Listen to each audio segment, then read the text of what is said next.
क्या वहाँ से शेखुल कुरान निकलेगा? वहाँ से तवक्को करते हैं आपके कोई इमाम गजाली, इमाम राजी पैदा हो? तो इसी तरीके से आप एक मदरसे से तवक्को क्यों करते हैं कि यहाँ पे बाकायदा मेडिकल एक्सपर्ट निकले, कंप्यूटर एक्सपर्ट निकले, कोई माहिर रियाजी निकले? ये तवक्को क्यों करते हैं? तो हमें बहुत ज़रूरी है असलाफ से जुड़ना, बहुत ज़रूरी है। असलाफ के साथ कनेक्टेड होना बहुत ज़रूरी है। अपनी रिवायतों पर कायम रहना बहुत ज़रूरी है।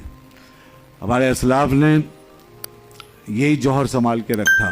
एक तो अपने नज़रियात पे समझौता नहीं किया, बाहर की बैरूनी हवाओं से मुतासिर नहीं हुए।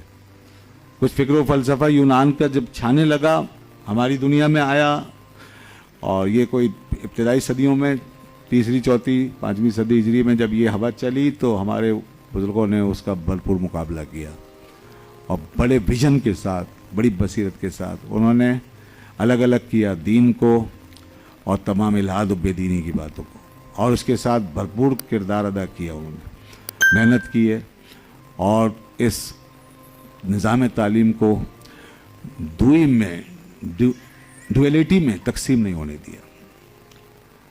ये हुआ, जहाँ दीन था वहीं दुनिया थी, जहाँ कुरान था वहीं फ़लसफ़ा मंतिक थे, जहाँ सीरत थी वहीं पर दुनिया के उलूम थे। सब कुछ एक साथ चलता रहा था।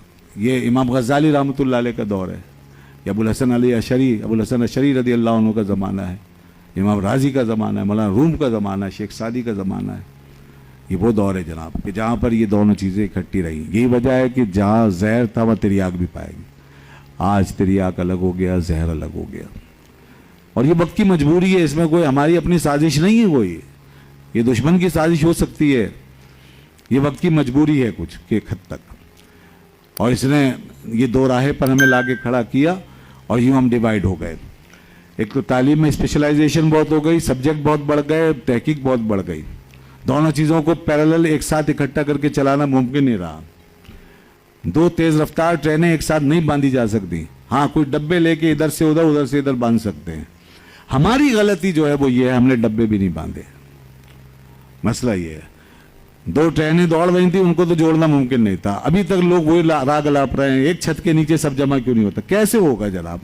कमाल की बात है, ये कॉमन सेंस की बात है। क्या किसी यूनिवर्सिटी से, किसी तालीमी इदारे से, मेडिकल के शोबे से, कंप्यूटर के शोबे से शेखुल हदीस निकलेगा? क्या वहाँ से शेखुल कुरान निकलेगा? वहाँ से तवक्को करते हैं आपके कोई इमाम गजाली, इमाम राजी पैदा हो? तो इसी तरीके से आप एक मदरसे से तवक्को क्यों करते हैं कि यहाँ पे बाकायदा मेडिकल एक्सपर्ट निकले, कंप्यूटर एक्सपर्ट निकले, कोई माहिर रियाजी निकले? ये तवक्को क्यों करते हैं? एक मिसाल लाखों करोड़ों में लेके उसको सब पे घुमा देते हैं। इमाम अहमद रजा की मिसाल हो गई, और कुछ असलाफ की मिसाल, कहते हैं देखो वो भी तो थे। क्या बात करते हैं? कोई एक अगर नादिर रोजगार शख्सियत पैदा हो जाए, और उसको, वो तो घर में बैठ के सीख गए थे सब, उनका तो ये था, तो फिर हम ये सब करें, फिर घरों में बिठाएं लोगों को, वहीं सीखेंगे? तो ये नहीं होता। ये एक्स्ट्रा ऑर्डिनरी मामला आते हैं, उसको कायदा नहीं बनाया जाता। आम जब जनरल रूल चलेगा तो फिर वो तमाम हालात को देख के चलेगा।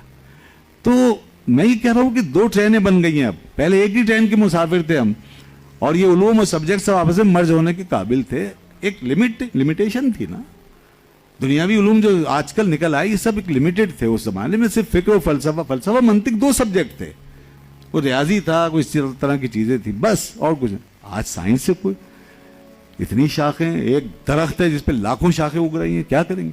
हर शाख का एक डिटेल है, हर शाख की तहकीक है, उसमें जाना पड़ेगा।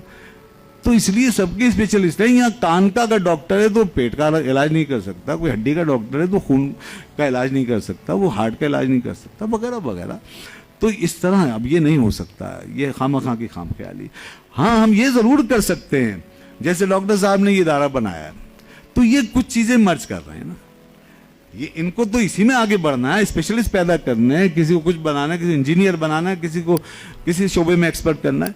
ये कोई यहाँ पे मुफ्ती या अल्लामा शेखुल हदीस तो नहीं बना सकते ना, तो इनको वही बना। लेकिन ये क्या कर रहे हैं, कुछ डब्बे उधर के इधर लगा रहे हैं, ताकि यहाँ पर जो हमारा असल सबक है वो ज़ाया ना हो जाए। इस चक्कर में दुनिया की इस दौड़ के अंदर हम आगे ना निकल जाएं, कहीं हम ऐसा ना हो कि वो डार्विन के नज़रिए को पढ़ते पढ़ते वही बन जाएं और अपने आप को बंदरों ही की कोई औलाद समझना शुरू कर दें। ये ना हो जाए, तो हम अपनी मिल्लत से जुड़े रहें, अपनी असल से जुड़े रहें, ये है असल मकसद। और इसी तरह मदरसों के अंदर ये ज़रूरी है कि बच्चे दुनिया से बिल्कुल अलग ना हो जाएं, दीन पढ़ते पढ़ते ऐसा ना हो राहिब बन जाएं, اور بالکل آئسولیٹڈ ماحول میں چلے جائیں, ایکسکلوسیو ہو جائیں. نہیں, ہمیں چاہیے, ہم چونکہ دین اور دنیا کو ہمیں ساتھ لے کے چلنا ہے, تو ان بچوں کو انگریزی پڑھانی پڑے گی, کمپیوٹر سے کچھ رابطہ پیدا کرنا پڑے گا, کچھ آج کے جدید ذرائع سے استفادے کے قابل بنانا ہوگا. یہ سب ضروری ہے, اور مدرسے کچھ نہ کچھ اس میں کر رہے ہیں. جیسے کچھ اسکول اس طرف کر رہے ہیں, توجہ دے رہے ہیں, ایسے کچھ مدارس بھی اس امر کی طرف توجہ کر رہے ہیں. تو یہ